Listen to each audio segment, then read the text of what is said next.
fans, and welcome to another episode of Silver Screams Reacts.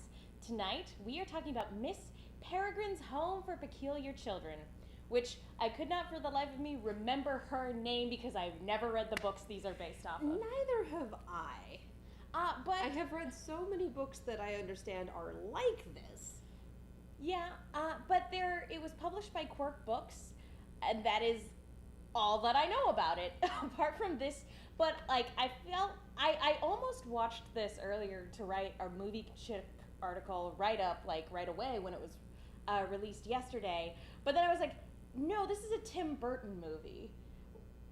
Let's take a look. And Tim Burton has, like, a special place in my heart, because anybody who's a horror fan can understand. We don't have the right angle to see any of the Nightmare Before Christmas stuff. No one needs to know about my memorabilia. Anywho, the memorabilia from my favorite film, no big. Have you seen the Transformer shelf in my room? It's fine. Don't worry about it. We don't have a problem. It's fine. We don't. This is not a problem. This is a glorious thing.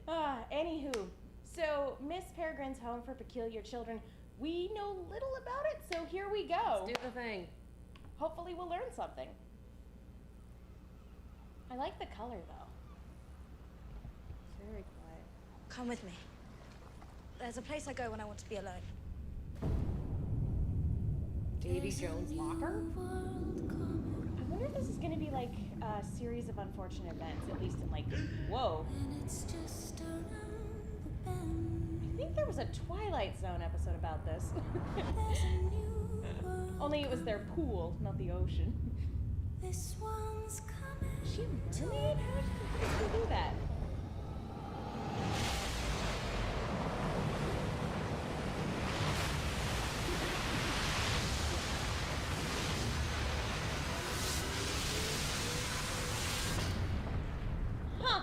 Because that's how that works. How did you... Air. It's my peculiarity. If I show you the rest, you have to promise not to run away. So she's an airbender? I'm gonna go with yes. Jake, right on time. Miss Peregrine, delighted to meet you. She looks good. She looks good. He's invisible. Of course. We're what's known in common parlance as peculiar. Claire, why aren't you eating? She's embarrassed in front of Jake. Don't be.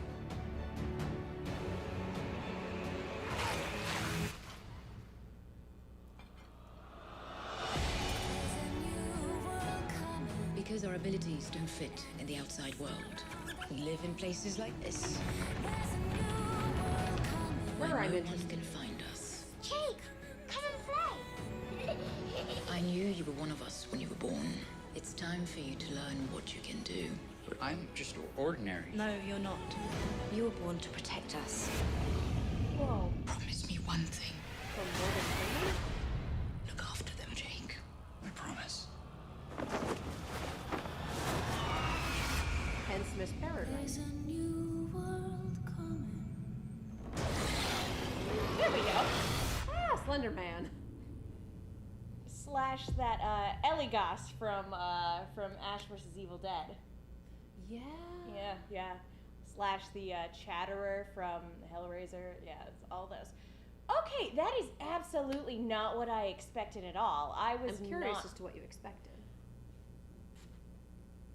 More like I was expecting more of like those picture books where it's like the ABCs and every child on every page like meets a terrible death. That's a completely different book series. Yeah, I know it's a completely different book series. And but again, I had no context for this, so that in my mind was what this was going to be. And so seeing Tim Burton do what is essentially like the junior X-Men, it's different. It's interesting. Not what I expected. I don't know. That's a great way to put it. I They're like the that. junior X-Men as directed by Tim Burton.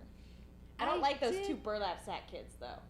I don't Come trust play them. with us. I don't trust them in any way, shape, or form. I did read an article about how they had switched some things around where evidently the main girl in the book has fire powers. Instead of air. And it's an ancillary character blah, blah, in the books that has air powers. And so there was a little bit of talk about why they would have switched it and how it's possibly being more passive and et cetera, et cetera. But I'm just kind of like, I haven't read it. I don't know. Let's watch it.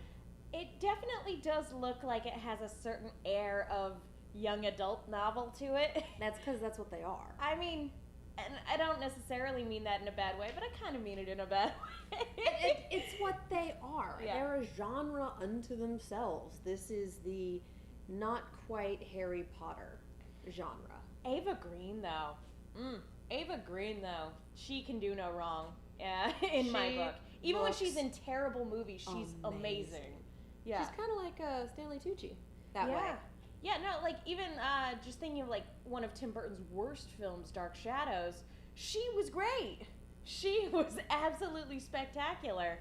Or but Dark Shadows was really bad. Or in the 300 prequel, the movie's entertaining, but she's an awesome villain. So I wasn't sure if she was going to be like an evil like headmaster person, or if she was going to be more of a nurturing caretaker type deal, and like it looks like they're going more of the latter.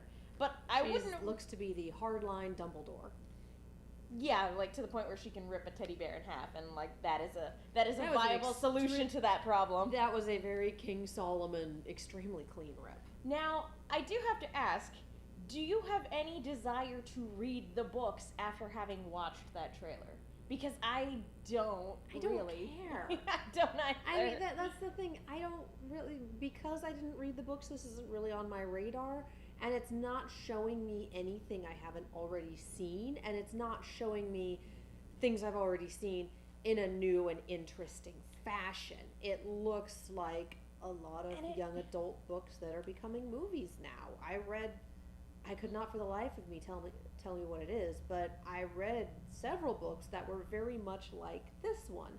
Kids with otherworldly powers in a house learning how to do things, and our main character has some power that they don't understand or they don't really know about, but they have to use it to be able to protect people because it turns out they're special. Like, been there, done that. And this one, aside from Miss Peregrine looks amazing, isn't really showing me anything where I'm like, yes, that. Well, for me, this doesn't even look like that much of a Tim Burton film. Just like it looks like somebody who was inspired by Tim Burton films, not necessarily Tim Burton himself. You realize he Tim Burtoned himself out on the Alice sequel and is probably just like, I need a breather. Let's do this one. I need a breather. But too many colors. So much color. But yeah, so I don't know. I don't know if I'll go see it, in all honesty. Maybe save it on for Netflix. Yeah. See, this to me is just like Kanye. I got a big old Kanye shrug for it, and that's about it. I have to say the same. I feel like a lot of my like enjoyment of certain young adult novel series, sort of came and went with Hunger Games, and like Harry Potter wrapping up and everything like that. So it's not really a genre for me anymore. I'm not the right demographic. Well, and the last time we had a good young adult series get adapted was not Hunger Games, because unfortunately this came before that, but Percy Jackson. And those movies were so bad. Like, if they were going to go back and redo the movies, I'd put my buttons in a theater seat for that one. Like, do it right. Do it properly. And I will be there like white on rice, because the Percy Jackson series is fantastic. And I didn't start reading that until about 2 years ago. So it's not like I grew up with it. It's like, no, this is a young adult novel genre, a young adult series that I have been reading in my adulthood. And holy cow, it's amazing. You know what's throwing me off about this? What? I'm only thinking of it looking at the thumbnail for it now. I've never seen so much blue sky in a Tim Burton movie. I've never seen, like, even in Alice in Wonderland, the sky was not always blue. Gray.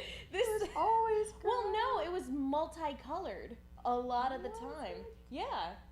A lot of orange and purple hues. I repressed most of that movie with the exception of the Cheshire Cat, because the Cheshire Cat was exceptional. I know we rag on it, but all in all, I enjoyed it. It's very short on story, but visually speaking, it was real cool.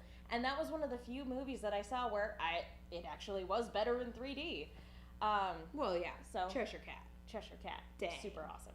But yeah, I don't know. This again, it's not for me, but I mean, it's Tim Burton. I'll probably give it a watch on Netflix eventually. I'm just kind of like, okay. I apologize, guys. This is not what I expected. I don't know what I was expecting. And I knew it was going to be magical kids in a house from the article I read, but I was expecting it to show me something different, and it didn't. Well, maybe this So is we'll just see. a case of a bad trailer. Could be. Supposedly, the trailer for the new Ghostbusters counts as a bad trailer. There were a lot of people that did not like it, thought the comedic timing was off. I thought the first Batman vs. Superman trailer they released, where we had like a minute of Lex Luthor up front, was fairly terrible. And then someone recut it, and it was great. Same So, with Ghostbusters. This may be the same idea. Where it's like they're showing the wrong bits. They're like, well, this is a young adult novel series. We have to market And it it's like Tim a young Burton. We have need a young fantastical adult. effects. Yeah, we have to market it like, we got to aim it towards those tweens and those teenagers. And Honestly, the thing I cared most about was the kid fighting Slender Man in the past I know. 5 seconds. Where was more not. of that? Give me more That I'm of that. intrigued in. Like, if give we me tentacle Slender Man fight. Let's do this. If we get to Let's do see this. more creature effects like that in this movie, I will definitely give it a chance. But until I matinee see prices, but nonetheless. Yeah, matinee price Matinee for sure. prices. Well, that basically wraps it up, I think. I don't know how much more we can say. Just young adult novels aren't for us anymore. It's not even that. It's just the execution on this trailer was not impressive. Yeah. And therefore it makes the series look unimpressive when it might actually be good. We have no idea. But the trailer was so meh that we're like, Yeah. whatevs. Anyway, Katie, where can people go if they want to keep up with you? On Twitter at Kiaxet, Kiaxet. You guys can follow me on Twitter and Instagram at the Menguin. That's TheMenguin. You can follow Silver Screams on Twitter, Instagram, Facebook at Silver_Screams. Let us know, were you completely blown away by this trailer? Or are you just like we are? If you've read the books, what do you think of this trailer? And if you haven't read the books, what do you think? I mean, I'd love to hear from both sides. Yeah, I'd absolutely love to hear from people who actually like the series. I would love to hear their thoughts on it because we have no context for this whatsoever. No, nothing. We are not the authority on this series. We're just like, we just got here. Anyway, thank you guys so much for tuning in. We will see you all next time.